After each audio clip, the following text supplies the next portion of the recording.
अरहन्ताणं नमो सिद्धाणं नमो आयर्याणं नमो वज्रायाणं नमो लोये सवसाहूणम् ऐसो पंच नमोकारो सर्वपावपणासनो मङ्गलानं च सर्वेसिं पठमं हवै मङ्गलम्।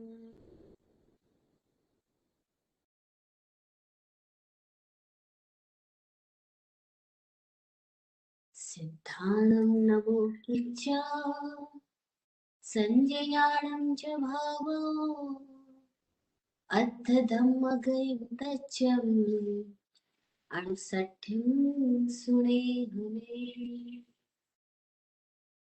अनंत उपकारी तीर्थंकर परमात्मा उनकी आगम वाणी निर्ग्रंथ गुरुओं की महती कृपा और समस्त भव्य आत्माओं के सम्यक पुरुषार्थ को सतत नमन वंदन प्रणाम। इस सृष्टि में सतत प्राप्त हो रहे प्रत्यक्ष अप्रत्यक्ष हर एक सहयोग के लिए अनुकूल समवाय के लिए सतत आभार आभार आभार। जय हो आप सभी को। जेना नॉर्थ कैरोलिना की आपकी ये संस्था और इसमें सभी आप जो स्वाध्याय प्रेमी हैं, आप सबने यह जो प्रोग्राम शुरू किया समरी ऑफ उत्तराधन सूत्र, उसका आज ये 6th सेशन है, छठा सत्र है। अब तक हमने 17 अध्यायों का संक्षेप में सारांश सुना, जिसमें हमने कई तरह की वो बातें जानी जो साधुओं को करने योग्य है, करने योग्य नहीं है, समणाचार भी कैसा हो, इन सब के बारे में भी हमने बहुत कुछ सुन लिया। पिछले सत्र में हम बात कर रहे थे कि यह जो तीर्थंकरों की वाणी, तीर्थंकरों की देशना हमारे पास तक पहुंची है।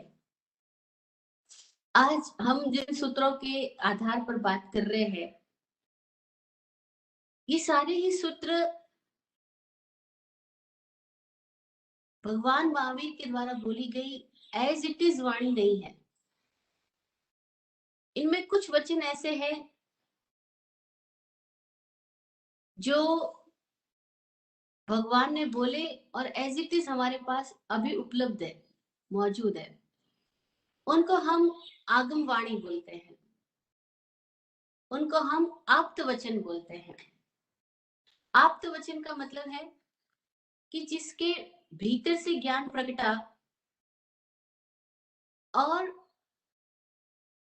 उसकी जो वाणी है वह आप्त है, वह प्रामाणिक है, वह आयत है, वो भीतर से आई है, वह आगम है। आगम का मतलब है जैसे गंगोत्री से गंगा निकली, ऐसे ही पवित्र आत्मा के भीतर से जो वाणी निकली वह आगम है, वह आयत है। अब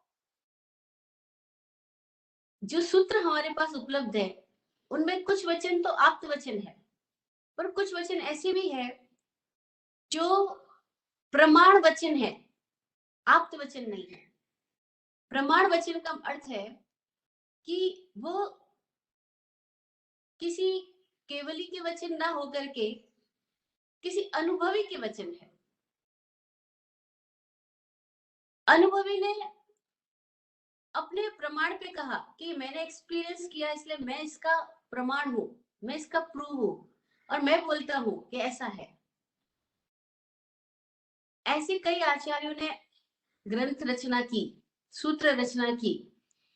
उन्होंने स्पष्ट लिखा स्टार्टिंग में ही, सूत्रों की स्टार्टिंग में, कि से बेमी यानी ऐसा मैं कहता हूं, और तिबेमी ऐसा मैं कहता हूं। जब अध्ययन अंत का समापन होता है तो चैप्टर के समापन पे एक वर्ड आता है तिब्बेमी। तिब्बेमी का अर्थ होता है इति ब्रवीमी, ऐसा मैंने कहा। तो वो जिम्मेदारी लेते हैं कि ये मैं कह रहा हूँ, ये मेरा अनुभव है। जैसे आप कोई एक जगह पर जाकर आए हो, उस जगह के आपने दर्शन किया, विजिट किया हो, अब आपसे कोई पूछता है तो आप बोलते हो yes, this is my experience, I saw this thing at that place. तो जैसे आपने उसको पहले प्रमाण किया अपने आप को, ऐसे ही कई अनुभवियों ने कहा कि हमने इन सूत्रों को अपने अनुभव से जाना है इसलिए तुम्हें कह रहे हैं। तो वे प्रमाण वचन कहलाते हैं। जो हमारे पास अभी 32 सूत्र या 45 सूत्र जो उपलब्ध है, इसको लोग आगम बोल देते हैं, पर हकीकत में ये आगम नहीं है, ये सूत्र है, ये ग्रंथ है, ये शास्त्र है। आगम तो इनमें से कोई एक वचन है जो आगम है, कोई एक देशना है, कोई एक सूत्र ऐसे है जो आगम है, यानी वो आप्त वचन है, यानी वो अंतर आत्मा से निकली हुई वाणी है, पारदर्शी व्यक्ति की आवाज है। तो हम ये चीज इसलिए क्लियर कर रहे हैं ताकि जब हम सूत्रों में गति करें तो हमें ये स्पष्ट हो जाए कि ये सारी ही वाणी ऐसी नहीं है जिसे हम कहें कि भगवान महावीर ने बोला, तीर्थंकर ने बोला, नहीं नहीं। इनमें कई सारी वाणी ऐसी है जो आचार्यों ने कही है, जो निर्ग्रंथों ने कही है, जो समणों ने कही है, जो स्थविरों ने कही है, जो किसी पर्टिकुलर छात्रों के या शिष्यों के या साधकों के ग्रुप को संबोधित करते हुए कही गई है, ऐसी देशना भी है। फिर जो उपलब्ध सूत्र है उसमें जो मौजूद सारी ही वाणी है, उसको अगर हम 4 भागों में बांटे तो पहला हुआ आप्त वचन, जो कि डायरेक्ट भगवान के मुख से निकला और हमारे पास अब तक एज इट इज पहुंचा है, जिसमें कुछ भी भेल संभेल नहीं हुई है, कुछ भी मिलावट नहीं हुई, कुछ भी मिक्सचर नहीं हुआ है। दूसरा है प्रमाण वचन, जो आचार्यों ने अपने अनुभव के आधार पर कहा है। तीसरे वचन है, उनको कहते हैं हम वृत्तांत वचन। वृत्तांत वचन का मतलब होता है कि जो किसी समय की घटना के बारे में जिक्र कर रहे हैं, जिसको हम कह सकते हैं डॉक्यूमेंट्रीज है, कि ये उन घटनाओं के बारे में बताते हैं कि ऐसा ऐसा हुआ था, ऐसे ऐसे लोग मिले थे, तब ये घटनाएं घटी थी। तो ये सब कुछ वृत्तांत वचन कहलाते हैं। और चौथे तरह के वचन होते हैं, वो है परंपरा वचन। परंपरा वचन का मतलब होता है कि कुछ वे सूत्र है जो कि परंपरा से चले आ रहे हैं, सदियों से चले आ रहे हैं। महावीर के पहले भी प्रचलित थे, पार्श्वनाथ के समय में, हो सकता है पार्श्वनाथ के पहले भी प्रचलित थे, अर्शनेमी भगवान के समय में। तो जो वचन पहले से चले आ रहे हैं इस समण संस्कृति के अंदर, उनको परंपरा वचन बोलते हैं। जैसे कि समणों को परिक्रमा पूर्वक वंदन नमन करना, तो आयणम पयायणम, या इच्छा में खमा समणो वंदे हो। तो ये जो वंदना करने की विधियां हैं, ये परंपरा से चली आ रही है कि समणों में परिक्रमा करके वंदना होती है। जैसे मंदिरों में हम जाते हैं तो परिक्रमा करते हैं, परिक्रमा करके पूजन वंदन होता है। तो कुछ ऐसी चीजें हैं जो परंपरा से चली आ रही है। तो अब हम 4 प्रकार के वचनों को जब समझ लेते हैं कि सूत्रों में मौजूद सारी ही बातें वे बातें नहीं है जो कि भगवान के मुख से एज इट इज उच्चरित हुई है। यहाँ बहुत सारी बातें ऐसी है जो कि किसी आचार्यों ने अपने अनुभव से ऐड ऑन की है। बहुत सारी बातें ऐसी है जो किसी घटना के जिक्र के रूप में लिखी गई है। जैसे कि तेणम कालेणम तेणम समेणम रायगी नामम नगरी होता, उस काल उस समय में राजगी नामक नगरी थी, चंपा नगरी थी, वहां ऐसी स्थिति थी, वैसी स्थिति थी। अब ये जो इतनी सारी व्याख्याएं की गई है, ये डॉक्यूमेंट्री की तरह है, ये वृत्तांत वचन है। और फिर परंपरा वचन है। आज जो हम बात करने जा रहे हैं 18वें अध्याय की, क्योंकि 17 अध्याय तक को हमने सुना है। 18वें अध्याय का नाम है संजय इज्जम। संजय इज्जम मतलब संयतीय। ये राजा संयति का जिक्र इसके अंदर किया जा रहा है। राजा संयति की एक स्टोरी है। अब यहाँ स्टोरी के माध्यम से, इस वृत्तांत के माध्यम से, जो घटनाक्रम हुआ है उसके माध्यम से हमें समझाने की, समझने की प्रेरणा दी जा रही है। क्या कहानी है इसके अंदर में, कि एक राजा है कंपिल नगरी का, और जैसे राजाओं को अपने बल शौर्य का थोड़ा अभिमान हो जाता है, तो वो भी एक ऐसा अभिमानी राजा है और शिकारी है। शिकार करने के लिए वो जंगल में जाता है और देखता है, पूरा जाल बिछाता है, अपनी सेना दल बल के साथ जाता है और बहुत सारे हरिणों को वो मार रहा है और लगातार हिरण हिरण मरते जा रहे हैं और भाग रहे हैं, हिरण डर के मारे भाग रहे हैं। तो राजा अपना घोड़ा उन हिरणों के पीछे पीछे लेके जा रहा है। इतने में राजा क्या देखता है कि कोई हिरण जो है वो छोटी सी कुटिया बगीचे के पास में जाकर के वहां अंदर चले गए हैं। तो राजा भी पीछे पीछे जाता है और जैसे ही तीर से मारता है, हिरण जाके गिरता है। वहां पास में एक मुनि ध्यान में विराजमान है। उन ध्यानस्थ मुनि को राजा जब देखता है दूर से, अब राजा के भीतर में भय आता है। अरे, मैंने जिन हिरणों को मारा, कहीं ये इस मुनिराज के हिरण तो नहीं है, कहीं इस तपस्वी के हिरण तो नहीं है। और अगर मैंने तपस्वी के हिरणों को मार डाला है तो तपस्वी तो क्रोध में आ जाएगा, और अगर वो क्रोध में आ जाता है तो मेरी पूरी नगरी को भस्म कर डालेगा। अब राजा के भीतर डर आया।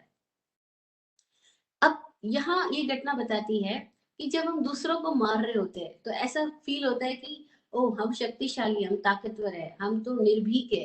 और सामने वाला डरपोक है, जो मर रहा है, जो त्रास पा रहा है, जो कष्ट उठा रहा है, वो डरपोक है। पर हकीकत बड़ी विचित्र है।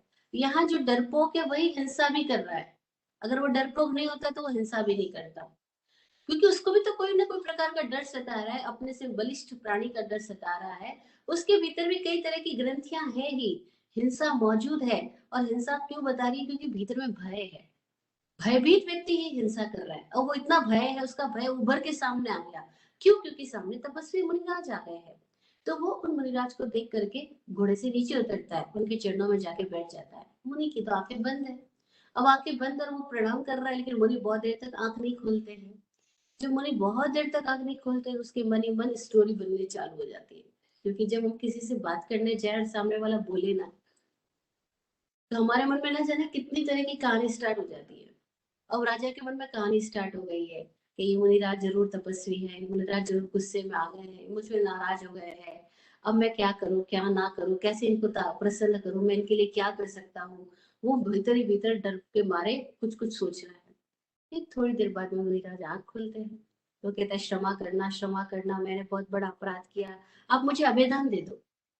तो मुनिराज मुस्कुराते हुए कहते हैं, भाई मेरी तरफ से तो सदा अभय है। क्यों? क्योंकि मेरे भीतर भय नहीं है, तो मेरे से जो निकलेगा वो अभय ही होगा ना। हम वही तो दे सकते जो हमारे पास हो। जो हमारे पास ही नहीं, उसका दान कैसे कर सकते हैं? आज बहुत सारे लोग ऐसे बोलते हैं, अरे हम अभय दान करते हैं, अभय दान करते हैं। अरे भाई, खुद के भीतर से तो भय गया ही नहीं है, तो अभय दान करोगे कैसे? हम वही तो दे सकते हैं जो हमारे पास होगा। अगर हमारे पास पैसा है, हम पैसा दे सकते हैं। हमारे पास शरीर की सेवा करने की क्षमता है तो हम दे सकते हैं। हमारे भीतर मुस्कुराहट है तो हम किसी को मुस्कुराहट दे सकते हैं। और हमारे भीतर सुख है तो ही हम किसी को सुख दे सकते हैं। दे सकते हैं ऐसा भ्रम है, दे ही नहीं सकते। बस सब लोग क्या चाहते हैं, मैं सबको प्रसन्न रखूं, सबको खुश रखूं। उनसे पूछो, अगर तुम खुद खुश हो गया, तुम खुद प्रसन्न हो गया, वो कहते नहीं, मैं तो खुश नहीं हूँ, लेकिन मैं सबको खुश रखना चाहता हूँ। पॉसिबल ही नहीं है। जो हमारे पास ही नहीं, हम दूसरों को कैसे दे सकते हैं? लेकिन हर आदमी इसी कल्पना में जीता है कि मैं दूसरों को खुशी दे दूं, दूसरों को प्रसन्नता दे दूं, जो कि असंभव है। यह वो मुनिराज बोलते, मेरे पास तो अभय ही है, भय है ही नहीं, तो मैं तुम्हें भयभीत कैसे कर सकता हूँ?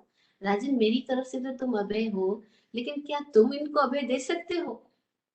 अब राजा सोच में आ गया। हाँ। तो बोलते, तुम डर रहे हो तो तुम्हें नहीं लगता ये सारे प्राणी भी डर रहे हैं? कि तुम्हें मृत्यु पसंद है? इन सारे प्राणियों को मृत्यु नहीं पसंद है, और तुम इनके लिए भय का कारण बने हुए हो। राजन, तुम इनको अभय देने वाले बनो। अब राजा ने उम्मीद ही नहीं की थी कोई मुझसे इस तरह से बात करेगा, कि वो मुझे कहेगा कि मैं अभय देने वाला बनूं। अब राजा के भीतर एक विश्वास भी पैदा हुआ और एक सम्मान का भाव भी पैदा हुआ। उसने कहा, हाँ, आप ठीक कहते हैं, मैं अभयदान इनको दूं, लेकिन मैं कैसे अभयदान दूं? तो मुनिराज बताते हैं कि राजन, जब तक तुम खुद को ना बदलो, तुम्हारे भीतर की हिंसा समाप्त ना हो, तब तक तुम प्राणियों को अभयदान नहीं दे सकते। तुम्हारे अपने भीतर से हिंसा समाप्त हो जाएगी। तो वो बोलते, कैसे समाप्त होगी? तो बोलते, तब तक समाप्त नहीं होगी जब तक तुम्हें ये अहंकार है कि तुम राजा हो। तब तक समाप्त नहीं होगी जब तक तुम्हें लगता है कि ये सारे राजपाट, मान सम्मान, सब कुछ जो है वो तुम्हारी रक्षा कर लेंगे। नहीं नहीं, ये सब जिसको तुम अपनी शक्ति का आधार बता रहे हो, ये सब कोई भी शक्ति का आधार नहीं है। ये सब तुम्हें रक्षक तुम्हारी रक्षा भी नहीं कर सकते। एक पल के लिए बताओ, जरा मौत सामने आ गई तो तुम्हारे में से कौन सी चीज ऐसी है जो तुम्हारी रक्षा कर लेगी? वो मृत्यु का साक्षात्कार राजा ने उन क्षणों के अंदर उस ध्यानस्थ मुनि के चरणों में बैठ करके कर लिया। और जैसे उसको मौत दिखाई पड़ी, उसको समझ में आया कि नहीं, अगर मृत्यु आ गई एक पल में सब कुछ तो छूट जाएगा, और इनमें से कोई भी मेरे साथ नहीं चलने वाला, कोई मुझे बचा भी नहीं सकता। और बस इस घटना ने उसको परिवर्तित कर दिया। अब राजा उस मुनिराज के शिष्य बन चुके हैं और संयम के पथ पर गांव गांव पर विचरण कर रहे हैं, जगह जगह जा रहे हैं, मौन में, ध्यान में, तप में लीन व मुनि एक बार किसी एक जगह पर बैठे हैं, और कोई दूसरे राज ऋषि है, कोई दूसरे संयमी तपस्वी मुनि है, वो उनको मिलते हैं। इस अध्याय में वर्णन आ रहा है अब कि वो दो ऋषि आपस में बातचीत कर रहे हैं। एक तो संयति मुनि है और दूसरे हैं जो क्षत्रिय मुनि है। अब क्षत्रिय मुनि जब राजा को, उस संयति मुनि को मिलते हैं, तो उनको देख करके उनके भीतर में एक अद्भुत भाव पैदा होता है। वो पूछते हैं, तुम कौन हो? किम नाम है, किम गोत्रे, कसब ठाए व महान, क्या नाम है तुम्हारा, क्या गोत्र है, तुम किन कारणों से इस साधु बने, किस कारणों से तुम महान बने, और क्या तुम्हें लगता है कि तुम जिस कारण से साधु बने हो वो पूरा हो रहा है? ये सवाल बहुत महत्वपूर्ण है। हम जिस पथ पे चल रहे हैं, हम उनसे सवाल तो करें कि हम जिस पथ पे, जिसका उद्देश्य से चल रहे हैं, क्या वो उद्देश्य वहां पे फुलफिल हो रहा है? क्या यहाँ पे तुमको आत्म समाधि प्राप्त हो रही है? तो संयति मुनि बोलते हैं, हाँ, मैं संयति हूँ, गर्दभाली मेरे आचार्य है, मैं भी एक क्षत्रिय राजा रहा हूँ, और मैंने दीक्षा क्यों ली, तो स्पष्ट करते हैं कि अब मुझे समझ में आ गया कि मेरा जीवन पथ क्या है, इस आत्मा का सही मार्ग क्या है, वो मुझे यहाँ जिन शासन में समझ आ गया। तो बोले, अच्छा, इस मार्ग पर चलते हुए तुम्हें कुछ अनुभव हुआ? अगर तुम सही तरीके से चल रहे हो तो अनुभव तो होगा ना। अगर हम लोग कभी कभी सुबह सुबह टहलने को जाए और नदी के किनारे जा रहे हैं, नदी की तरफ जा रहे हैं, तो जैसे जैसे नदी की ओर बढ़ेंगे, वैसे वैसे हवाएं बताएंगी कि नदी का रास्ता है, क्योंकि हवाएं ठंडी हो रही है। वैसे वैसे पक्षियों का कलरव बताएगा ये बगीचे का रास्ता है। तो हम जिस दिशा में जा रहे हैं वहां की कुछ झलक तो आएगी। तो उनसे पूछा, क्या तुम्हें कुछ अनुभव हो रहा है? वो बोले, हाँ, अनुभव हुआ है। मैं इस जिन शासन के पथ पर चलता हुआ ये जान पाया हूँ कि मैं कौन हूँ, मैं कहाँ से आया हूँ, मेरे पिछले भव क्या है, मेरा आयुष्य क्या है। और जिस तरह से मैं अपने आयुष्य के बारे में जानता हूँ, मैं औरों के आयुष्य के बारे में भी जान पा रहा हूँ। मैं सही पथ पर गति कर रहा हूँ, मैं विद्या और चरण से संपन्न हुआ हूँ। तो क्षत्रिय मुनि पूछते हैं कि ऐसा नहीं, तुम्हें लोक में इतने सारे अलग अलग तरह के वाद सिद्धांत चल रहे हैं, कोई क्रियावादी है, कोई अक्रियावादी है, कोई विनयवादी है, कोई अज्ञानवादी है, क्या वो सब वाद तुम्हें तकलीफ नहीं देते? वो कहते हैं, नहीं, मुझे तकलीफ नहीं देते। क्यों नहीं देते?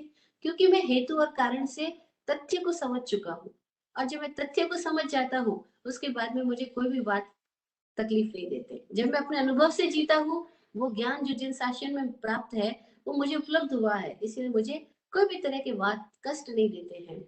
और दुनिया में कितनी भी तरह की बातें हो, वो मुझे पीड़ा नहीं पहुंचा पाती है। कितनी गजब बात है। हम सब लोग दूसरों से पीड़ित हो जाते हैं, किसी ने क्या बोला, किसी ने क्या बोला, कोई सिद्धांत कुछ बोलता है, कोई सिद्धांत कुछ बोलता है, कंफ्यूज रहते हैं।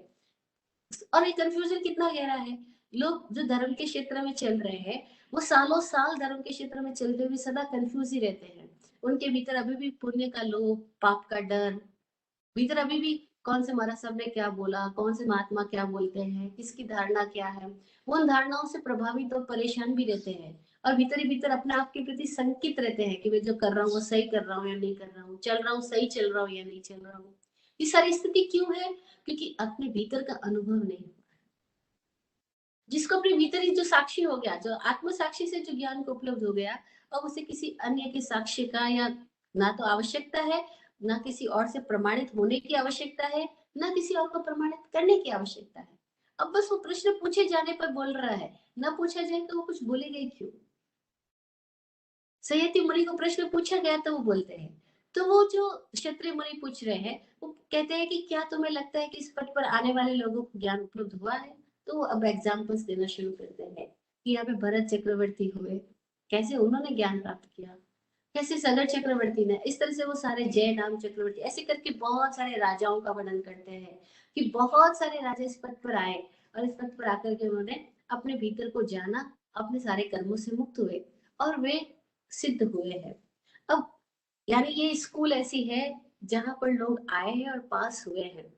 अब पास हुए हैं इसका मतलब स्कूल चालू है, पास हुआ जा सकता है, वो स्पष्ट बता रहे हैं। लेकिन अब हम आज की दशा में देखें, क्या आज ऐसा हो रहा है कि जितने लोग साधु बन रहे हैं क्या वो समाधि को उपलब्ध हुए हैं? और अगर हमें ये लगे समाधि को उपलब्ध नहीं हो रहे हैं तो गड़बड़ी हो रही है कहीं ना कहीं, हम चूक रहे हैं कहीं ना कहीं। हम कहाँ चूक रहे हैं? अगर हम उसको खोज ले तो बड़ा मजा आ जाएगा, वरना हम पूरी जिंदगी चूकते जाएंगे और कारण खोज भी नहीं पाएंगे। ऐसा क्यों हुआ? हम साधु बने तो सिद्धि के लिए थे कि सिद्ध हो जाए, बुद्ध हो जाए, मुक्त हो जाए। यही तो लक्ष्य था, सिद्ध हो जाए, बुद्ध हो जाए, मुक्त हो जाए, जागृत हो जाए, प्रूवन हो जाए कि मेरे भीतर अब कोई प्रकार का दोष नहीं बचा, कोई बंधन नहीं बचा। लेकिन क्यों नहीं मुक्त हो रहे हैं? क्योंकि कहीं ना कहीं हमने हर जगह पर अलग अलग तरह की मान्यताओं से अपने आप को ग्रस्त कर लिया है और वे मान्यता ही हमारा बंधन बन गई। और धर्म के नाम पर भी हम सब धारणाओं में उलझ गए, धर्म को नहीं उपलब्ध हो पाए। धारणा मतलब अलग अलग तरह की बातें, अलग अलग तरह की सिद्धांत, प्रचलित मान्यताएं, हम अलग अलग तरह की धारणाओं में यानी अलग अलग तरह के प्रोजेक्शंस में उलझ गए और वो प्रोजेक्शन किसी और ने दे दी और हमने उन पर भरोसा कर लिया। नहीं, ये खुद की आंख खोलने का मार्ग है और जो खुद की आंख खोल देता है उसको कभी कोई कष्ट नहीं बचता। लेकिन जो खुद की आंख नहीं खोलता और दूसरों के भरोसे चल रहा होता है वो जिंदगी भर कष्ट ही उठाता रहता है, वो धारणाओं में ही चलता है और धारणाएं उलझाती जाती। यहाँ पर यह चैप्टर बताता है कि संयति मुनि अनुभव को उपलब्ध हुए, इसीलिए वह क्षत्रिय मुनि को बड़े आसानी से जवाब दे पाए हैं और साथ ही साथ ये बता पाए कि लाखों लोग इस तरह इस पद पे गए हैं, जा रहे हैं और जाएंगे। बहुत सुंदर बात इस अध्याय के अंदर बताई गई जो 53 वाली गाथा में है कि अतरिंसु तरन तेंगे तरिसंति अणा गया।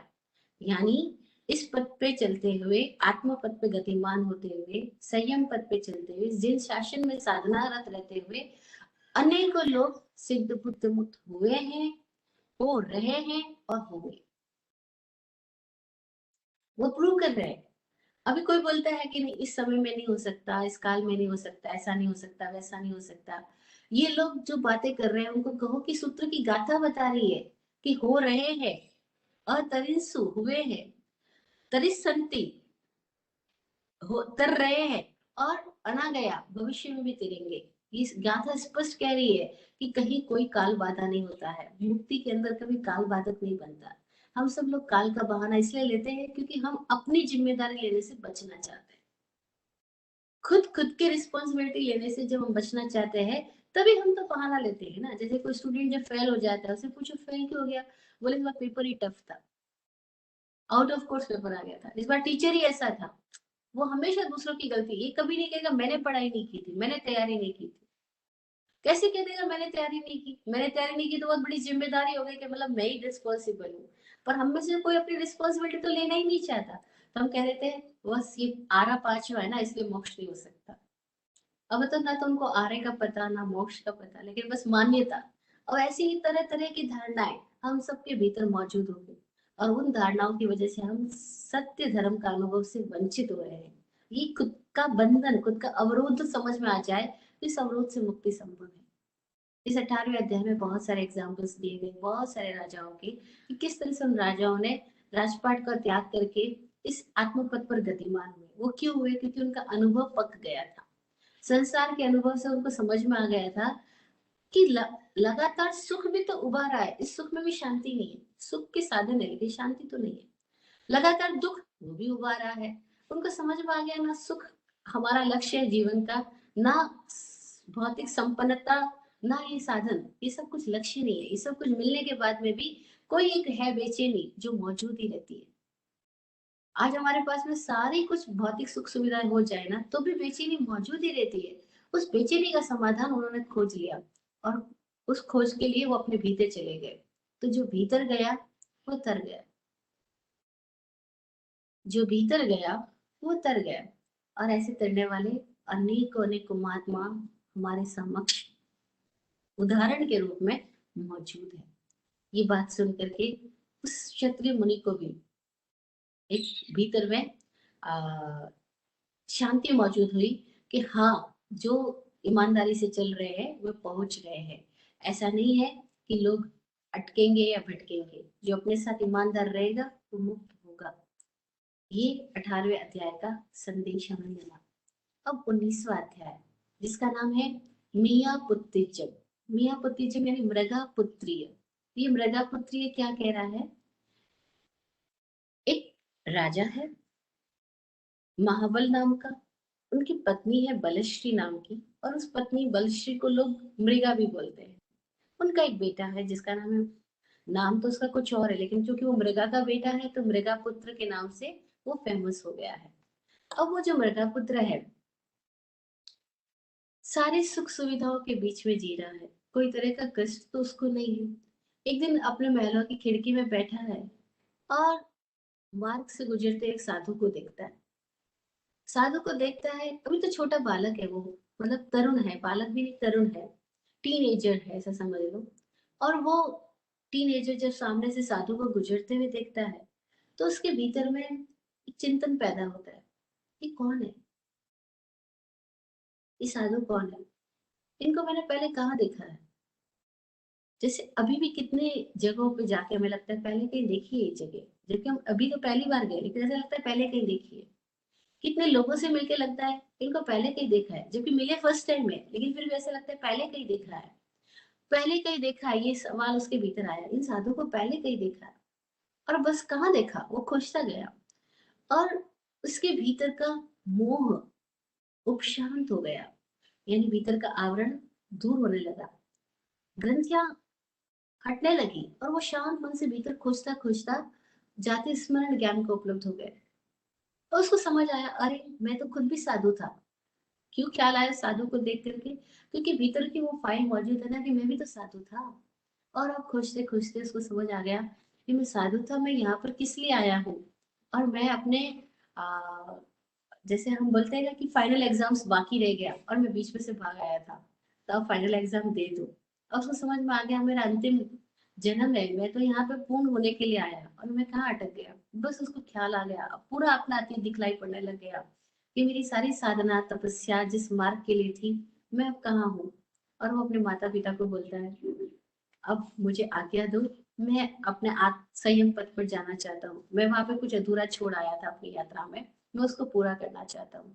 अब मुझे इस आ, महलों में नहीं रहना। माता पिता हैरान है, ऐसा क्या हो गया जो महलों में नहीं रहना, और तू पागल है जो साधु बनना चाहता है। साधु बनना कोई बच्चों का खेल है कि जाओ खेलाओ, ये तो पूरे जीवन भर की साधना है, जीवन भर का संकल्प है। और फिर साधु बनने का मतलब क्या है, तू समझता भी है?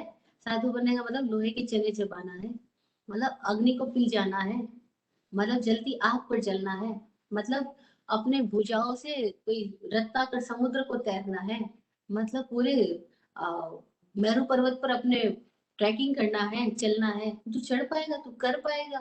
क्योंकि कोई भी माता पिता भरोसा नहीं करते अपने बच्चों पर। हर माता पिता को शंका होती, तुम कर पाओगे? शंका क्यों है? क्योंकि खुद पे शंका है ना। खुद में भरोसा नहीं है तो दूसरों में भरोसा किया ही कैसे जा सकता है? भाई हर आदमी एक दूसरे को लेके सशंकित हो रहा है, हर आदमी एक दूसरे पे डाउट कर रहा है। वो डाउट कर ही क्यों रहा है? क्योंकि उसको अपने आप पे डाउट है, गहराई में उसको अपना आप का ही पता नहीं है, इसीलिए वो सबके ऊपर डाउट कर रहा है। और ये युगों युगों की कहानी है। हर माँ बाप अपने बच्चे को बिल्कुल ऐसा समझता है बच्चा है, अरे वो बच्चा क्यों है और हम बड़े क्यों है। हमें ऐसा लगता है हम उम्र में बड़े हो गए और हमने बच्चे को पैदा किया तो हम बड़े हो गए हैं और बच्चे कभी नादान है, जबकि ऐसा नहीं है। वो शरीर की उम्र से चाहे छोटे हो सकते हैं, पर भीतर की समझ से वो बहुत बड़े हो सकते हैं। वो माँ बाप अगर सही अर्थों में समझदार होंगे तो वो बच्चों की चेतना को देखेंगे, ना कि उनकी शरीर की आयु को। लेकिन ऐसा हो ही नहीं पाता। हम सबको ऐसा लगता है कि मैंने ज्यादा उम्र जी लिया तो मैं ज्यादा समझदार हो गया, मैं ज्यादा बड़ा हो गया हूँ। अब अगर हर कोई आदमी ऐसा बच्चे सा लगता है, नहीं, वो सब योग्य है, हर कोई काबिल है। हर कोई अपने जीवन में जितनी जरूरत है उतनी क्षमताओं को लेकर के पैदा हुआ है, हम नहीं देख पा रहे हैं। इसलिए हमें ऐसा लगता है कि वो क्या समझता है, नहीं वो समझदार है। अब माता पिता दोनों अलग अलग तरह की युक्तियां दे रहे हैं, अलग अलग तरह की बातें बता रहे हैं, किसी तरह से वो रुक जाए, वो संयम के पथ पे ना जाए। लेकिन जिसको भीतर से ही समझ आ गई, भीतर से आंख खुल गई है, अब उसको कौन रोक सकता है। जिसको किसी प्रभाव में आकर के कोई जा रहा है, वो प्रभाव में आके बदल भी सकता है, लेकिन जो अपने भीतर के ही जागरण से परिवर्तित हो रहा है, उसे कोई और अब बदल नहीं सकता। ये बात माता पिता को बड़ी देर बाद समझ में आई, जब फिर बच्चों ने, उस मृगा पुत्र ने सारे तर्क दिए, क्योंकि तर्कों की बात, तर्कों का अगर समाधान करना है तो तर्क से ही तो करना पड़ेगा। फिर तर्क से तर्कातीत पे ले जाया जा सकता है, पर एक बार तो तर्क देना ही पड़ेगा। अब वो तर्क देते हैं, माता पिता आप बता रहे हो यहाँ पे इतना कष्ट है संयम के मार्ग पे, इससे बहुत भयंकर कष्ट तो मैं भी देख चुका हूँ। बोले कहाँ देखा? बोले मैं नरक में रहकर आया, मुझे वहां की वेदना पता है। यहाँ की गर्मी से वहां की गर्मी कितनी, यहाँ की सर्दी से वहां की सर्दी कितनी, यहाँ की भूख से वहां की भूख कितनी, सब कुछ अनंत गुना अधिक है। और मैंने वो सारे कष्ट देखे थे कि, और सारे कष्टों का अनुभव मेरे सामने है।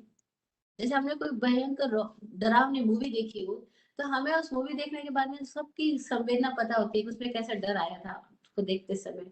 तो वो बोलता है मेरे को सारा कुछ याद है, और वो सारे उसके सामने संयम के पद पे कुछ भी नहीं। और दूसरी बात माँ, जो आप कह रहे हो कि संयम के पद पे कष्ट आते हैं, वो उन लोगों के लिए कष्ट हो सकते हैं जिसको कोई तरह की सुख की चाहना है, उसको दुख आ सकता है। जिसको सुख की चाहना नहीं, उसको दुख कहाँ से आएगा। बहुत प्यारी बात इसमें कही गई, इह लोए निपिवासस नत्थि किंची में दुक्कर। जो इस लोक के लिए निर्पिपासु हो गया है, जिसको इस लोक में कोई प्रकार की प्यास नहीं बची है, उसके लिए दुख दुष्कर क्या हो सकता है। इस लोक में कोई प्यास बच गई है, तब तो कोई दुष्कर हो सकता है, तब तो कोई चीज कठिन हो सकती है। लेकिन जिसको कोई प्यास ही नहीं बची, जिसको सुख की कामना ही नहीं बची, जिसको कुछ चाहिए ऐसी स्थिति नहीं बची है, उसको कौन दुख दे सकता है। कुछ चाहिए तो कुछ दुख आएगा, लेकिन कुछ चाहिए ही नहीं तो।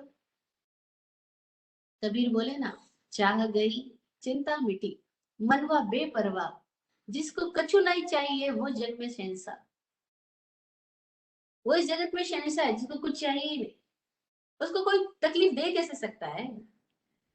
उसको कोई गाली दे दे, अपमान कर दे, उसका अपमान हो ही कैसे सकता है जिसको सम्मान चाहिए ही नहीं। हाँ, जिसको सम्मान चाहिए उसका अपमान हो सकता है, जिसको तारीफ चाहिए उसकी निंदा हो सकती है।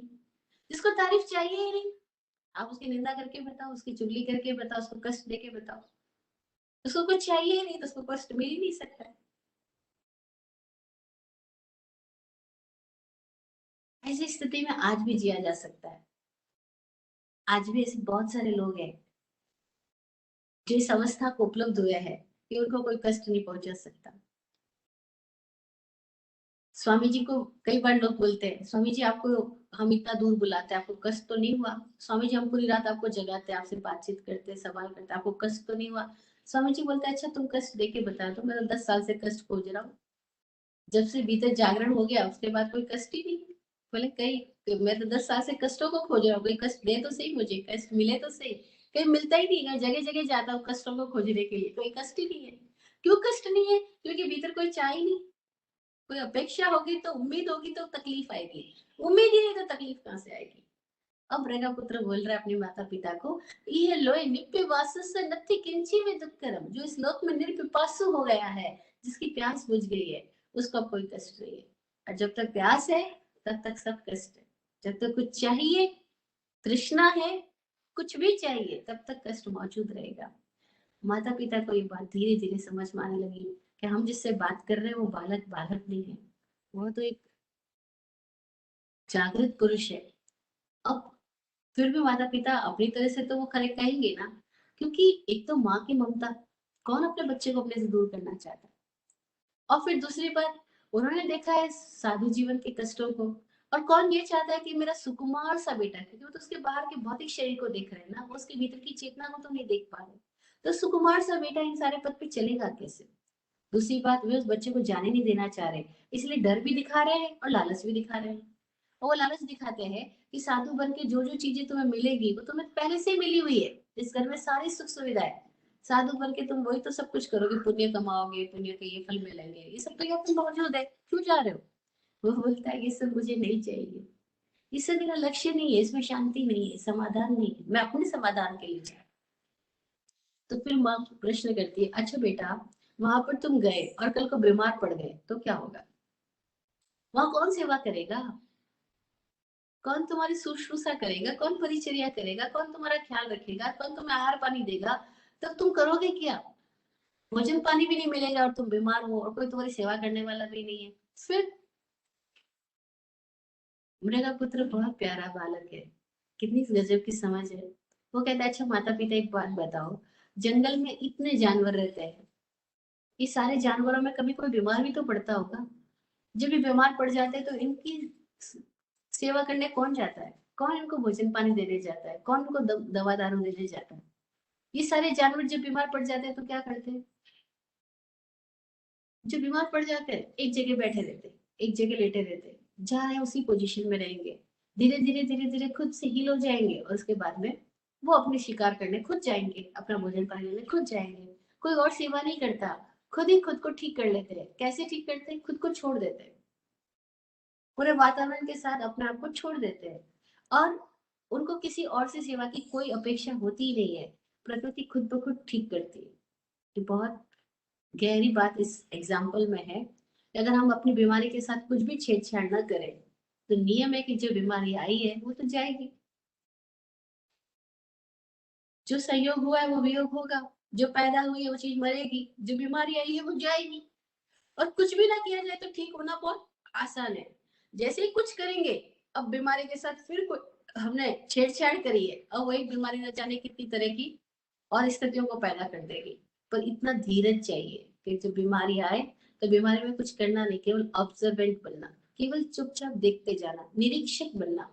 जो बीमारी को देखते ही जा रहा है, कुछ नहीं कर रहा है, वह तो बीमारी से मुक्त हो जाएगा, क्योंकि अब वो भेद ज्ञान को उपलब्ध हो जाएगा कि बीमार तो शरीर हो रहा है, मैं नहीं। लेकिन ये भेद ज्ञान अनुभव में किसके आएगा? जो बीमारी के वक्त क्षणों में धैर्य पूर्वक अपनी बीमारी को केवल देख रहा है, निरीक्षण कर रहा है, जुड़ नहीं रहा, हाय तौबा नहीं कर रहा है। तो वो बोल रहा है, जंगल में सारे जानवर खुद ब खुद ठीक हो जाते हैं, जैसे हिरण ठीक हो जाते हैं, मृग ठीक हो जाते हैं, ऐसे मैं भी ठीक हो जाऊंगा। आप इस बात की भी चिंता मत करो। अब माता पिता को लगता है कि इसको हर तरीके की हमने कह के देख लिया, हर बात पे इसके पास तो समाधान है, जवाब। वे शांत हो जाते हैं। और तब मृगा पुत्र माता पिता से अनुज्ञा लेकर के अब वो संयम पथ पे गति करता है, और अपने जो उसका लास्ट चैप्टर बाकी था उसको भी कंप्लीट करता है। फाइनल एग्जाम भी उसके पूरे होते हैं और वो सिद्ध बुद्ध और मुक्त हो जाता है। ये एग्जाम्पल इस 19वें अध्याय में हमें मिलता है। 20वें अध्याय जिसका नाम है महानियंत्रिज्यम। महानियंत्रिज्यम का मतलब है महानिर्ग्रंथीय। एक अध्ययन था, छठा अध्याय, जिसका नाम था खुड्डाग नियंत्रिज्यम, शुल्लक निर्ग्रंथ। और ये 20वां अध्याय, इसका नाम है महानिर्ग्रंथ। इस 20वें अध्याय के अंदर भी एक कहानी है, एक घटनाक्रम है। राजा श्रेणिक भगवान महावीर का शिष्य हुआ, लेकिन भगवान महावीर के शिष्य होने से पहले की बात, उसके भीतर में कैसे परिवर्तन आता है, श्रमणत्व के प्रति, साधुचर्या के प्रति, साधुओं के प्रति उसके भीतर पहले तो कभी कोई श्रद्धा नहीं थी। वो नहीं जानता था, विश्वास भी नहीं करता, और बहुत सारे लोग हैं जो कोई भरोसा नहीं करते, क्योंकि जब तक हमारे अपने भीतर कुछ ऐसा परिवर्तन नहीं आता, हम कुछ साक्षात अनुभव से नहीं गुजरते, तब तक कई बार कई चीजें हमें एकदम फेक लगती है, हमें लगता है सब गड़बड़ है, साधु लोग भी सब गड़बड़ है। ये उसके भीतर भी बहुत कुछ ऐसा था, श्रेणिक के भीतर भी। लेकिन उसकी पत्नी चाहती थी, चेलना, कि श्रेणिक को किसी प्रकार से इस धर्म के प्रति आस्था पैदा हो। अब पत्नी के भीतर में भावना थी, पत्नी की भावना, पत्नी की आस्था और पत्नी की श्रद्धा ने भी काम किया। क्षणिक एक बार ऐसे ही घूमने के लिए उद्यान में जाते हैं, और जब वो बगीचे में जा रहे हैं, उस बगीचे के अंदर वो बहुत दूर तक जाने के बाद उन्हें एक दिखाई पड़ता है कि एक तरुण तपस्वी, एक युवा साधु ध्यान में बैठा है। उसको दूर से देखते हैं और उनके भीतर में एक आकर्षण पैदा होता है। इतना सुंदर रूप, ये जवानी, ये चेहरे का तेज, ये घर-बार छोड़ के यहाँ तपस्या क्यों कर रहा है? उसके पास जाते हैं, अपने घोड़े से नीचे उतर के उसके पास जाके बैठ जाते हैं और उनसे सवाल करते हैं, अहो वन्नो, अहो रूपम, क्या वर्ण है, क्या रूप है, क्या सुंदरता है, आप क्यों मुनि बने? आप चलो मेरे साथ, इस संसार के सुखों को भोगो। देखो संसार कितना सुंदर है, देखो यहाँ पे मेरे पास सब कुछ है। मुनिराज मुस्कुराते हैं उसको देख के, राजा की बातें सुन के, और बोलते हैं, मुनिराज मुनिराज बोलते हैं राजा श्रेणी को, मैं अनाथ हूं ना, इसलिए इस पद पर हूँ। अनाथ हो? क्यों अनाथ हो? और अगर अनाथ हो तो भी कोई बात नहीं, मैं तुम्हारा नाथ बनता हूँ, क्योंकि मैं तो पूरी नगरी का नाथ हूँ, राजा हूँ ना, पूरी नगरी का स्वामी हूँ। और मेरे पास तो बहुत बड़ा अंतःपुर है, इतनी सारी रानियां हैं, इतने सारे दास दासियां हैं, इतना सारा मेरा बल, वो अपना सारा साम्राज्य का वर्णन करता है, हाथी घोड़े सेना ये वो सब कुछ मेरे पास है, मैं इन सबका मालिक हूँ। और तुम मेरे साथ चलो, तुम मेरे राज्य में रहो और तुम भी इन सब की मालकियत भोगो। तुम्हें देख के मुझे बहुत प्यार आ रहा है। और ऐसा होता है, किसी किसी को देख के एकदम से बहुत प्यार आता है। तो बोले तुम्हें देख के बहुत प्यार आया, तुम आओ चलो मेरे साथ में। मुनिराज हंसते हुए कहते हैं, राजन, तुम मुझे सनाथ करना चाहते हो, परंतु तुम खुद तो अनाथ हो। अब ये बात कोई राजा सुन सकता है कि मैं अनाथ हूँ? बोलते मैं कैसे अनाथ हूँ, मेरे पास सब कुछ है, माता पिता भी है, मैं तो अनाथ नहीं हूँ। तुम्हारे माता पिता नहीं रहे होंगे, तुमको घर में कुछ मिला नहीं होगा, खाना को नहीं मिला होगा, तुम घर से भटक गए होंगे, इसलिए तुम इस मार्ग पे आ गए हो, कोई बात नहीं। लेकिन अपनी जवानी क्यों खराब कर रहे हो? चलो मैं तुम्हारा अनाथ बनता हूँ। नहीं राजन, तुम भी अनाथ हो, और तुम अनाथ हो, मेरे नाथ कैसे बन सकते हो? तो ये बात तो राजा के भीतर एक बिल्कुल आउट ऑफ द वे हो गई। अरे गुरु लोग ऐसे ही होते हैं, गुरु लोग सीधे सीधे रास्ते पे नहीं चलते, वो आउट ऑफ द वे होते हैं। गुरु लोग सीधा सीधा जवाब नहीं देते। कई लोग बोलते हैं, गुरु जी को बोलते थे विराट गुरु जी को, कि आप ऐसे जवाब, वो बोले कि जवाब तुम्हें ऐसे ही मिलेंगे, क्योंकि तुम जो सोच के एक्सपेक्ट करके आते हो सीधे सीधे जवाब मिल जाएंगे, तो तुम्हें पहले से पता है, उसके लिए तुम्हें आए क्यों? सीधे सीधे जवाब नहीं मिलते गुरुओं के पास में। हम प्रश्न कुछ पूछ रहे हैं, वो जवाब कुछ ऐसा दे रहे हैं कि हमें अपने प्रश्न कहाँ से पैदा हो उस पॉइंट को टच कर रहे हैं, और हमें पता भी नहीं हमारा प्रश्न कहाँ से पैदा हो, तो ऐसे ही पूछ लेते हैं।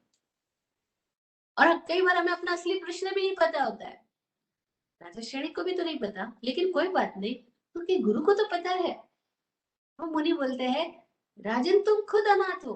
अब ये बात तो राजा के अहंकार को पूरी तरह से ध्वस्त करने वाली है। और गुरु ऐसे ही होते हैं, वो अभिमान को चूर चूर कर डालते हैं, वो किसी के अभिमान को पोषित नहीं करते। वे लोग अभिमान को पोषित करते हैं जिनको खुद के अभिमान का पोषण चाहिए। दूसरों के अभिमान का पोषण वही कर रहे होते हैं जो खुद की भी वापस तारीफ पाना चाह रहे हैं, इसीलिए तो वो सभा में आने वाले सबका तारीफ करते हैं। कई महात्माओं साधुओं को मैंने देखा, वो पॉलिटिशियंस को बुलाते हैं फिर उनकी तारीफ करते हैं, वो सामाजिक कार्यकर्ताओं को उनकी तारीफ करते हैं, वो दानदाताओं को बुलाते हैं उनकी तारीफ करते हैं। भाई इनकी तारीफ क्यों कर रहे हैं हमारा सब लोग? उनको प्रवचन के पट्टे पे बैठ के सारे लोगों की तारीफ करने का काम क्यों दिया गया है? अरे वो ये तारीफ इसलिए कर रहे हैं क्योंकि उनको अपना भी अभिमान ऊपर करवाना है। वो आत्मपथ पे नहीं आए हैं, वो भी अभी तक सोशली इसी दुनियावी सोच में ही है। इसीलिए वो सोचते हैं कि मैं इनको पगड़ी पहनाऊंगा तो ये मुझे पगड़ी पहनाएंगे, एक दूसरे को इसीलिए पगड़ी पहनाए जा रहे हैं। सारा मेला चल रहा है, और मेले में खूब झमेला चल रहा है, सब कुछ सामने है। ये अध्याय बता रहा है कि वो मुनि ऐसे हैं जो राजा को बोल सकते हैं कि राजन तुम तो खुद अनाथ हो, तुम मेरे क्या अनाथ बनोगे? ये बात वही कह सकता है जो आत्मस्थ हुआ है, जो अभिमान से मुक्त हुआ है, वही ये बात कह सकता है, वरना फिर बात कह नहीं सकता। अभिमान को वही तोड़ सकता है जिसके भीतर कोई अभिमान नहीं बचा है, वो इसके अहंकार की झलक दिखला सकता है कि देखो राजन। राजा बोलते हैं कि मैं अनाथ क्यों हूँ, मेरे पास तो सब कुछ है। तो मुनिराज बोलते हैं, जिन अर्थों में तुम अपने आप को सनाथ बोलते हो राजन, उन अर्थों में तो मैं भी सनाथ था। मेरे पास भी माता पिता थे, मैं भी बहुत धनवान एक व्यापारी का पुत्र रहा हूँ, और मेरे घर में क्या कमी थी? सब कुछ तो था। लेकिन जब मेरे को आंख में वेदना पैदा हुई, और उस वेदना की वजह से इतनी भयंकर पीड़ा कष्ट पैदा होने लगे, उस वेदना को शांत करने के लिए मेरे पिता ने पैसे को पानी की तरह बहाया होगा। सब तरह के वैद्य को बुलाया गया, सब तरह की चिकित्सा की गई, लेकिन मेरी पीड़ा ही शांत नहीं हुई। और वो पीड़ा इतनी भयंकर थी कि उस पीड़ा को लेकर के मैं सो ही नहीं पाता था। मैंने कितनी रात्रियां ऐसी बिताई जो कि मेरे को आंख में एक पल के लिए भी नींद नहीं आई। और मेरी पत्नी पूरी टाइम दिन रात मेरे पास ही बैठी रहती थी। वो सब लोग, मेरे भाई बहन पत्नी परिजन, सब लोग मेरे को ठीक करने के लिए क्या क्या प्रयास नहीं कर रहे थे, वो सब कुछ प्रयास कर रहे थे। वो मेरे बगैर खाना भी नहीं खा पा रहे, उनकी ये स्थिति है। वो मेरे पीछे या मेरे सामने हर तरह की सुख सुविधा को छोड़ के मेरा ध्यान रख रहे हैं, उसके बावजूद मेरी पीड़ा शांत नहीं हो रही है। इसका मतलब क्या हुआ कि क्या हम, कई बार लोग हमें जब प्यार करते बोलते हैं हम सब कुछ कर सकते हैं, लेकिन सवाल आता है अगर क्या कभी हमारे पेट में दर्द हो जाए, जो मैं प्यार कर हमारा पेट का दर्द ले लेंगे, सिर का दर्द ले लेंगे। कहने को बात अच्छी है, लेकिन प्रैक्टिकल नहीं है ना। हम कह तो देते हैं हम तुम्हारे लिए सब कुछ कर सकते हैं, पर कोई किसी के लिए क्या करता है? कोई कर ही क्या सकता है? भाई माता पिता अपने बच्चों के लिए पैसे की सारी व्यवस्था जुटा देंगे, लेकिन फिर भी क्या उनके भीतर कोई बुद्धि दे सकता है या बुद्धि छीन सकते हैं? क्या उनकी शरीर की पीड़ा को हटा सकते हैं? हम क्या कर सकते हैं? हम अभिमान करते हैं, हम पूरी जिंदगी इस बात में लगाए रखते हैं, हम तो अपने बच्चों के लिए जी रहे हैं, हम तो अपने बच्चों के लिए ये कर रहे हैं, हम तो बच्चों के लिए वो कर रहे हैं। अरे वो भी तो, अनाथी मुनि के माता पिता भी तो अपने बच्चे के लिए सब कुछ कर रहे थे। लेकिन अनाथी मुनि को दिखलाई पड़ गया कि माता पिता कितना भी कुछ भी कर ले, लेकिन मेरी पीड़ा को शांत नहीं कर सकते। ये सारा पैसा भी मेरी पीड़ा को शांत नहीं कर रहा है, ये सारे डॉक्टर्स भी मेरी पीड़ा को शांत नहीं कर रहे, यानी कोई कर ही नहीं सकता है। और अपनी वेदना ये समझ में आ जाए, जिस दिन ये समझ में आ जाए कि कोई दूसरा कर ही नहीं सकता है, दूसरे से सहायता की हम जिंदगी भर उम्मीद करते हैं, और जिंदगी भर हमको यही कष्ट होता है कि इसने हमारी हेल्प नहीं की, इसने हमारी हेल्प नहीं की, इसने हमारा सहयोग नहीं दिया, इसने सहायता नहीं की, वो मुझे बीच मझधार में छोड़ के चला गया। न जाने हमारे भीतर कितनी तरह के प्रश्न होते हैं, लेकिन क्या हकीकत में कोई सहायता कर भी सकता है क्या? ये भी इतना बड़ा इल्यूजन है, जो हमें लगता है हम एक दूसरे के लिए जी रहे हैं, हम एक दूसरे के लिए कुछ कर रहे हैं। कर पा रहे हैं क्या? हकीकत में देखो, अगर कर ही पा रहे होते तो दुनिया ऐसी होती क्या? कौन चाहता है इस दुनिया के अंदर अशांति हो? कौन चाहता है झगड़ा फसाद हो? एक घर में 4 लोग रहते हैं, उनमें से भी कौन चाहता है कि घर में झगड़ा फैला रहे, क्रोध फैला रहे, नाराजगी फैली रहे? कौन चाहता है घर में कोई बीमार हो? लेकिन क्या हम कर सकते हैं कि घर में कोई बीमार ना हो, झगड़ा ना हो, लोगों की बुद्धि के अंदर क्रोध ना आए, नाराजगी ना आए? हम कुछ कर सकते हैं? हम सबको भ्रम है हम कर सकते हैं, हम कर रहे हैं, हम करके दिखाएंगे, हम कर रहे हैं, लेकिन क्या हो रहा है? क्या हो रहा होता तो दुनिया कुछ और होती ना। कौन चाहता है यहाँ पे सब कुछ झगड़े हुए, नहीं हो तो रहे। इसका मतलब क्या हुआ?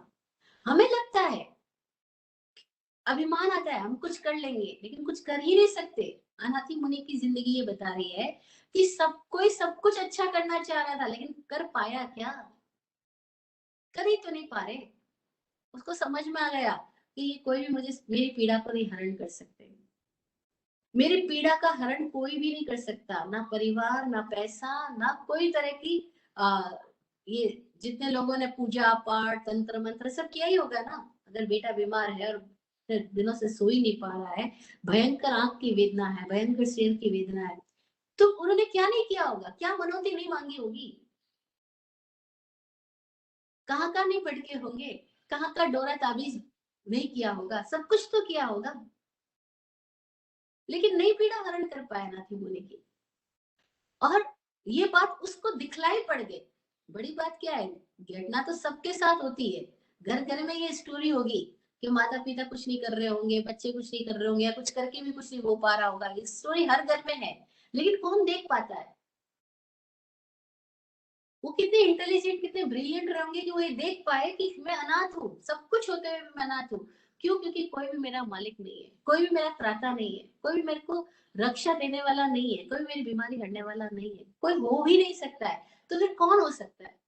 सोच पैदा हुई कि सारे सुखों में भी उसको दुख नजर आ गए, और सारी पीड़ाओं का निदान कहीं बाहर नहीं है, ये समझ आ गया। तो कहाँ हो सकता है? अब वो अपने भीतर जाते लेटे हैं उस बीमारी के साथ में, उस वेदना की शैया पर, और उनके भीतर ख्याल आता है, अपने ही भीतर खोजते खोजते खोजते खोजते, और भीतर एक संकल्प पैदा होता है, अगर ये सारी बीमारी दूर हो गई तो मैं आत्म पथ पे चला जाऊंगा, अब मैं संयम ले लूंगा, अब मैं इस घर में नहीं रहूंगा। उनको इस घर का सत्य, इस घर की क्या स्थिति है, वो सब दिखलाई पड़ने लग गई। हम सबको दिखलाई पड़ती है, वैराग्य भी आता है कोई कोई क्षण के अंदर, लेकिन उसके साथ हमारे भीतर संकल्प पैदा नहीं होता। और उसके भीतर संकल्प पैदा हो गया कि बस अब विराम, और उसने बाहर से सब उम्मीद छोड़ दी। उसका कष्ट कब खत्म हुआ? अनाथी मुनि का, वो अपनी स्टोरी सुना रहे हैं कि मेरे पास सब कुछ था राजा, जिसको तू कह रहा है वो सारी सुख सुविधा मेरे पास भी थी, लेकिन मैं अनाथ क्यों हुआ? तो अपनी घटना बता रहे हैं। और एक रात उनके भीतर क्या हुआ, उन्होंने सबसे उम्मीद छोड़ दी। वो भी तो चाहते थे माँ ठीक कर दे, पिता ठीक कर दे, वो भी किसी का सिरहाना लेके सो रहे होंगे, किसी का हाथ पकड़ के सो रहे होंगे, लेकिन एक दिन उन्होंने सबकी उम्मीद छोड़ दी। कोई नहीं कर सकता, कोई कर ही नहीं सकता, बाहर कोई भी मेरा मित्र नहीं हो सकता, ये कहीं भीतर से समझ आए, कोई और नहीं हो सकता, किसी से मुझे कोई उम्मीद नहीं। जब भीतर की सारी उम्मीद छूट गई, उस दिन उनके भीतर बेचैनी शांत हुई, नींद आ गई। और बीमारी के क्षणों में नींद वरदान की तरह, नींद जब आती तो बीमारी ठीक हो सकती है, क्योर हो सकता है। नींद ना आए तो बीमारी को क्योर होना बहुत मुश्किल है। इसलिए जब हम डॉक्टर्स के पास जाते हैं और अपनी बीमारी की बात करते हैं, डॉक्टर ये पूछता है रात की नींद आती है कि नहीं? नींद तुम्हारी कितने घंटे की, नींद प्रॉपर है कि नहीं? क्योंकि जब नींद आएगी तो क्या होगा, ये जो हमारा चलने वाला बाहर का मस्तिष्क है वो थोड़ी देर के लिए शांत हो जाएगा, और किसी गहरे क्षणों में हम अपने आप को हील कर पाएंगे। अभी भी हील कर रहा है बॉडी, लेकिन हम बीच में खुद ही व्यवधान पैदा कर रहे हैं। नींद में ये व्यवधान करने वाला हमारा चलने वाला दिमाग जो है वो शांत होएगा थोड़ी देर के लिए, तो भीतर में हीलिंग प्रॉपर हो पाएगी। भी शरीर ही शरीर को हील कर रहा है, खुद ही खुद को हील कर रहे हैं, लेकिन हमारे भीतर ही वो एनर्जी है, लेकिन वो आएगी कब? जब हम बाहर से अपने आप को डिस्टर्ब नहीं कर रहे हो। लेकिन यहाँ तो हम लगातार अपने आप को बेचैनी की वजह से डिस्टर्ब कर रहे हैं, अधीर होने की वजह से डिस्टर्ब कर रहे हैं, इम्पेशेंट है ना, बस जल्दी कुछ हो जाए, ये कुछ कर ले, वो कुछ कर ले, बस ये उम्मीद हमें कष्ट दे रही होती है। ये उम्मीद खत्म हो गई उसके ऊपर से। अब उसको ना दवाई पे भरोसा, ना किसी और पे भरोसा, और ना किसी और से कुछ चाहत, दोनों बातें, दोनों से निरपेक्ष हो गया। ना कुछ चाहिए, ना कुछ शिकायत। या तो लोगों को कुछ चाहिए होती है, या लोगों को कुछ शिकायत होती है, लेकिन उनके भीतर से चाहत भी मिटी और शिकायत भी मिटी। उम्मीद भी खत्म हो गई, शिकायत भी खत्म हो गई, अब वो अपने भीतर शांत हो गए। शांत हुए, उस रात को नींद आई, और अब उनके भीतर एक संकल्प पैदा हुआ, अब मुझे किसी और से कुछ नहीं चाहिए, मैं ही मेरा मित्र हूँ। अगर मैं शांत हूँ तो मैं ही मेरा मित्र हूँ, अगर मैं धीर नहीं हूँ, अशांत हूँ, बेचैन हूँ, तो मैं ही मेरा शत्रु हूँ। ये सत्य तथ्य उन्हें अपने अनुभव से आया। जिसके भीतर से ये बात आ गई, वो रूपांतरित हो गया, बदल गया है। अब वो अगले दिन तो घर छोड़ के निकल गए हैं, लेकिन अब वो लोक में अनाथी मुनि के नाम से फेमस हो गए हैं, क्योंकि वो अपनी अनाथता को जान चुके हैं ना। उनको समझ आ गया या कोई शरणा नहीं है। अनाथ होने का मतलब क्या हुआ, मेरे ऊपर कोई मालिक नहीं, कोई स्वामी नहीं। लोक में अनाथ उसको कहते हैं जिसके मम्मी पापा नहीं होते, ये ऑर्फन है। अनाथ मतलब ऑर्फन बोलते हैं हम, जिसके मम्मी पापा नहीं है। अब बताओ किसके मम्मी पापा है? इस दृष्टि से देखो तो है किसके मम्मी पापा? लोग बोलते माँ होके भी माँ नहीं है, माँ की तरह बिहेव नहीं करती, पिता होके पिता ने मेरे साथ ऐसा किया, ये पापा है, पापा के नाम पे। ऐसे लोगों पे बहुत सारी बातें हमको सुनने को मिलती है, पूरी दुनिया में हर घर की स्टोरी होगी ऐसी कुछ। लेकिन ये स्टोरी बता रही है, 20वां अध्याय बता रहा है किसके मम्मी पापा? कौन सा नाथ है? कौन किसका पति, कौन किसकी पत्नी? कोई क्या कर सकता है? लिमिटेशन समझ में आ जाए। हम सब अनलिमिटेड की चाह करते हैं, लेकिन लिमिटेशन दिखलाई पड़ जाए, बंधन दिखलाई पड़ जाए, तो बाहर निकला जा सकता है इससे। उसको बेड़िया समझ आ गई, उसको समझ आ गया कोई नाथ है ही नहीं, हो ही नहीं सकता, हो ही नहीं सकता। ये बात समझ आ गई कि कोई माँ बाप हो ही नहीं सकता। कुछ लोगों को समझ आती है बात कि कोई माँ नहीं हो सकती, कोई पिता नहीं हो सकता। हम ही हमारी माँ है, हम ही हमारे पिता है। हम बाहर क्यों उम्मीद करते हैं कि कोई माँ हो, कोई पिता हो, कोई ये हो, कोई वो हो? हम ही है। ये बात इसको समझ में आ गई। अप्पा कत्ता विकत्ताय सुहाण्य दुहाण्य, अप्पा मित्त ममित्तम च सुपठ्य दुपठ्य। बहुत प्यारी गाथा है इस अध्याय की। ये गाथा एक अमृत सूत्र है जो ये कह रही है, अप्पा कत्ता विकत्ता, या आप ही करता हो आप ही भोगता हो, दुख हो चाहे सुख हो, आप ही मित्र हो आप ही शत्रु हो। अगर सुप्रतिष्ठित हो, यानी खुद में अच्छे से प्रतिष्ठित हो, स्व में स्थित हो, स्वभावस्थ हो, तो आप ही अपने मित्र हो। और अगर नहीं हो, दुरवस्थित हो, दुर्प्रतिष्ठित हो, विभावों में उपस्थित हो, तो आप ही अपने शत्रु हो। कोई दूसरा कारण नहीं है। ये बात समझ आ जाए कि कोई दूसरा कारण नहीं है। सुख या दुख, अच्छा या बुराई, हर एक अवस्था का कारण हम स्वयं हैं। हम ही हमारे लिए जिम्मेदार है। ये बात समझ आ जाए, पूरी जिंदगी बदल जाती है। ये बात अनाथी मुनि को समझ आ गई, हमें समझ आ जाए कि हम सब अनाथ हैं। अब राजा की आंख खुल गई। राजा बोले, ठीक बात है, आप जो कह रहे हो, आपने जो अनाथता अनुभव कर ली है, इस अनुभव के आगे मैं सिर झुकाता हूँ। मैं समझ पाता हूँ कि आप इस पथ पर क्यों आए। क्या यहाँ पर आने के बाद आपको समाधान हो गया? राजा का प्रश्न बड़ा मजेदार है। अब आपको वो तो समझ में आ गया कि वो सब अनाथ है, पर यहाँ आकर के क्या आपको समाधान हुआ? अब वो मुनि कहते हैं, हाँ राजन, इस पथ पे आने के बाद में भी सबको समाधान हो जाए जरूरी नहीं है।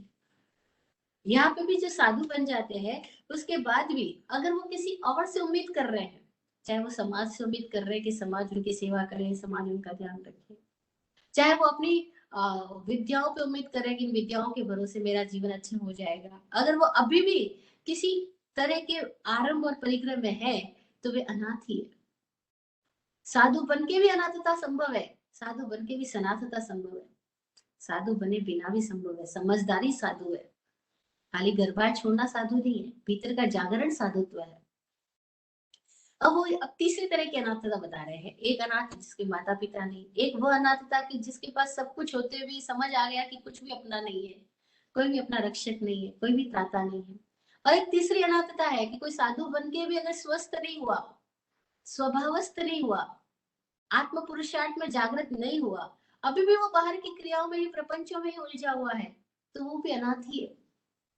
अब ऐसे व्यक्ति के लिए गाथा एक बहुत प्यारी बात कहती है इस अध्याय में कि न तम अरिकंठ चित्ता करे ही जम से करे अपणिया दुरप्पा। कह रहे हैं कि कोई दुश्मन भी हमारा गला काट करके उतना बुरा हमारा नहीं कर सकता है जितना बुरा हम खुद दुर्भावों में उपस्थित है तो हमारा कर रहे हैं।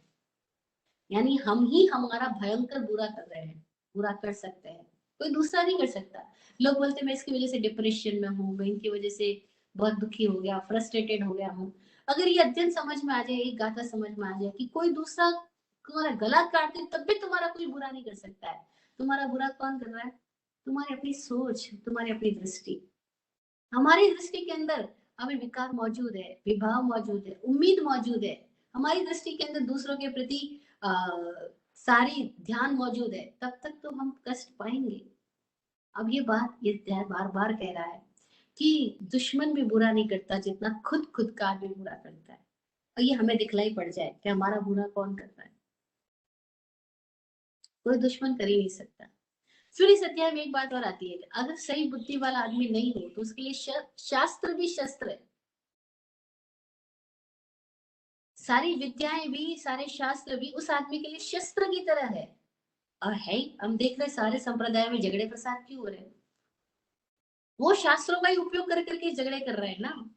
और शास्त्र शस्त्र बन गए उनके लिए। वो कह रहे हमारी किताबों में लिखा गया, हमारी किताबों में लिखा। लोग किताबों के आधार पे जी रहे, खुद के अनुभव से नहीं जी रहे। गड़बड़ी क्या है? हम अपनी आंख से चल सकते हैं, अपनी आंख से देख सकते हैं, अपनी आंख में जी सकते हैं, लेकिन हम नहीं जी रहे। हम किताबों में क्या लिखा उसके आधार पर झगड़ा फसाद कर रहे हैं। सारे एक साधु दूसरे साधु को प्रणाम भी नहीं करेगा। प्रणाम तो छोड़ो, देख के हंसेगा भी नहीं, मुस्कुराएगा भी नहीं, देख के अनदेखा कर लेगा। क्यों? क्योंकि ये दूसरी परंपरा के साधु है। अच्छा, वो परंपरा में तुम्हारे को क्या फर्क पड़ा? वो इंसान है, वो साधु है, तुम उसको नहीं देखोगे, जीवित को नहीं देखोगे, जीवित को नहीं देखेंगे। उन किताबों के आधार पर, उन परंपराओं के आधार पर, उन मान्यताओं के आधार पर किसी व्यक्ति का निरीक्षण करेंगे, तो क्या होगा? हम सब भूत के आधार पे जी रहे हैं, तो भूत ही बनेंगे ना, भूत ही बने हुए हैं ना। और मुर्दा चीजों को मान्यता देंगे, जीवित को नहीं, तो हम क्या हो जाएंगे? हम अगर मुर्दा को मान्यता दे रहे और जीवित को नहीं देख रहे तो हम हो क्या रहे हैं? हम भी तो मुर्दा ही होंगे।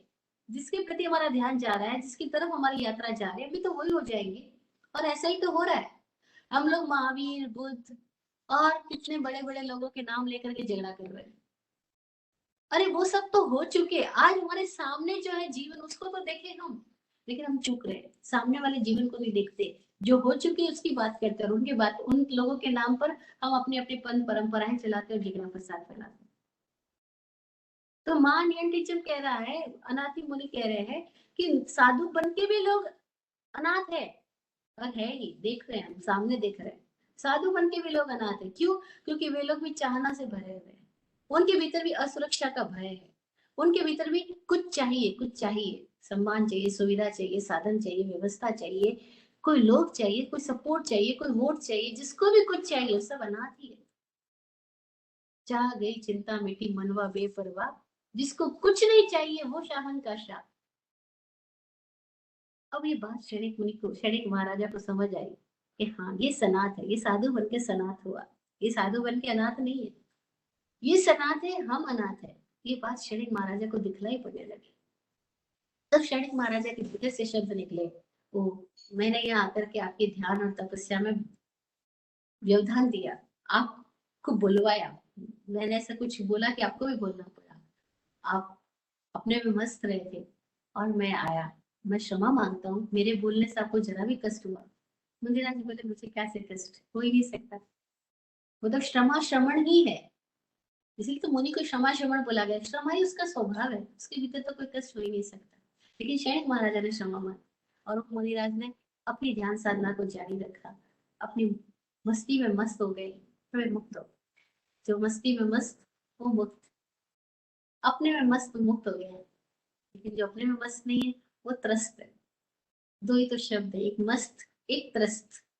या तो हम मस्त है, या हम त्रस्त है।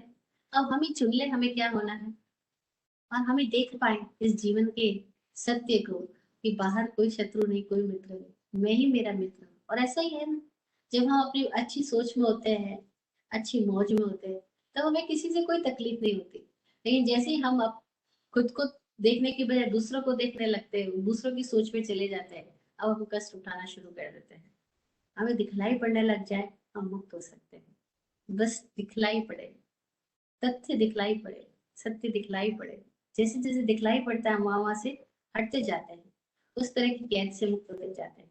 उम्मीदें भी क्यों है? क्योंकि हमें दिखलाई नहीं पड़ रहा, हमें दिखलाई नहीं पड़ रहा सत्य तथ्य, इसलिए हमें उम्मीद है, हमें दूसरों से कुछ चाहिए, क्योंकि हमें दिखलाई नहीं पड़ रहा। जिसको दिखलाई पड़ जाता है उसको उम्मीद ही नहीं बचती।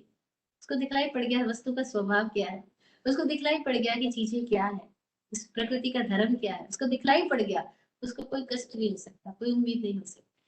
हमें दिखलाई पड़े, दृष्टि दोष दूर हो जाए, दृष्टि से आवरण दूर हो जाए। इसीलिए सारे शुद्ध ज्ञान का महत्व है, जो हम सुन रहे हैं, जो हम पढ़ रहे हैं, जो हम बोल रहे हैं। इस सारे शुद्ध ज्ञान का महत्व यही है कि हमारी दृष्टि का आवरण दूर हो जाए, दृष्टि दोष दूर हो जाए।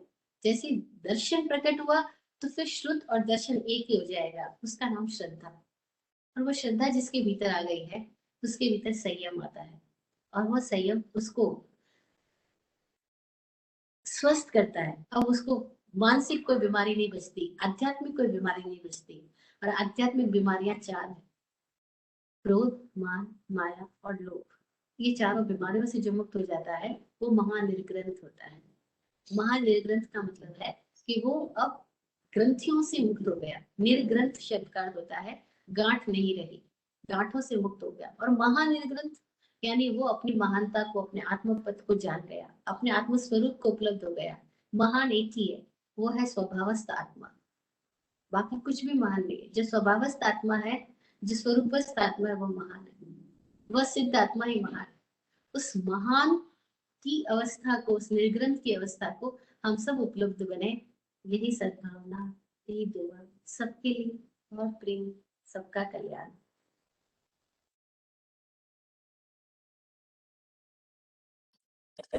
बस अब मांगलिक करेंगे। हाँ जी। आप फूलो फलो, वो जिंदगी मखमल मुलायम, आप फूलो फलो, वो जिंदगी मखमल मुलायम, आपकी हर खुशी पे है हमारी जान सदके। दुआ करते हैं चुपचाप, दिल की थाप से हम रहे जाते नवाजे, हर घड़ी अरमान सबके। अमन और चैन से गुजरे आपका वक्त सारा, अमन और चैन से गुजरे आपका वक्त सारा, रुख पे खिलती रहे यूं रूह की मुस्कान खुल के, रुख पे खिलती रहे यूं रूह की मुस्कान खुल के। जय हो, जय हो, जय। सबका कल्याण।